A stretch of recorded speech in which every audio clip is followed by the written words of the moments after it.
the fact that LeBron James just shared an NBA floor with somebody that he watched, he fathered, he like literally changed his diapers, taught him how to play basketball, and 20 years later shared an NBA floor with him. That is the ultimate, probably the first decisive, definitive victory over Father Time. I think Father Time had a couple with the groin injury in 2018. That might have been his first win. The foot injury a couple years ago, but it's over.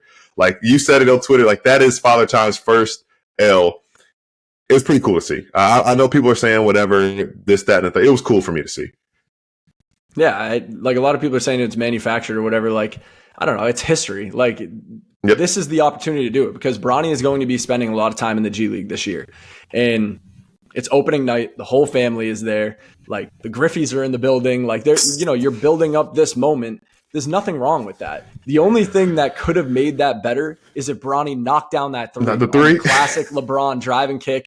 The release looked good. The arc looked good. I really thought, like, just fate was going to have its way and it was going to drop, and it didn't. And obviously, like, that was pretty unfortunate. It was also kind of funny that, like, on his first possession, he sort of just like clogged up the spacing, left his father with like a late shot clock long 2 grenade. But, I mean, he had some solid defensive plays. He had a nice stop on Anthony Edwards where I thought he was maybe going to get a piece of his turnaround jump shot there. And then, he was in and out. And like, for better or for worse, like, obviously, ideally, yes, he would actually be a part of the rotation and that wouldn't feel, manufactured, if that's a word that you want to use. But at the same time, like, there's nothing wrong with that. The Lakers still won the game. His 2.5 minutes on the court was not detrimental to the result one way or another. Like, the people who are upset about it are just the people that were going to be upset about it from the start. Regardless. People that were upset, they drafted him with the 55th overall pick. Like, it is what it is. Like, listen, this kid is LeBron James' son. LeBron is, I don't know. I mean, I wasn't alive during prime MJ.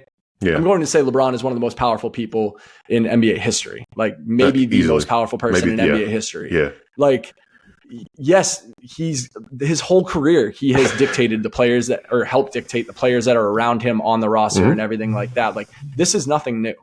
So to get overly upset about his son, like, checking into the game for 2.5 minutes, getting up 1 3-pointer, playing some pretty good defense, and then subbing out, and then them still getting the win on opening night. Like, I don't know. To me, it's just appreciate the moment and, don't be nitpicking and everything like that, because it's not something that's going to happen in every Lakers game. JJ is not just going to throw him in there for 2.5 minutes just for a feel good story. Like, he's going to spend most of the year in the G League, and that's the reality of it. So why not take advantage of this moment while you have it? Yeah, it made sense. Like, it was something that we've never seen before, may not ever see again. Never seen before in the NBA. You mentioned the Griffies were there, but like, it's history.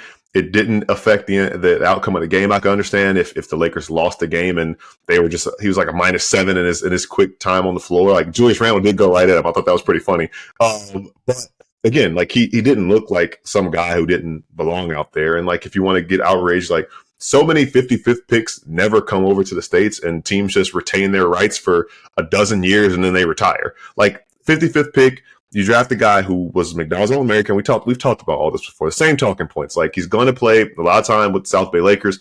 It's a long-term project. We'll see the type of player he is at 22, 23. And if he doesn't pan out, he doesn't pan out. But he's in a great situation. He has good genes. He's shown flashes of why he's a good player. And that's all that needs to be said about that.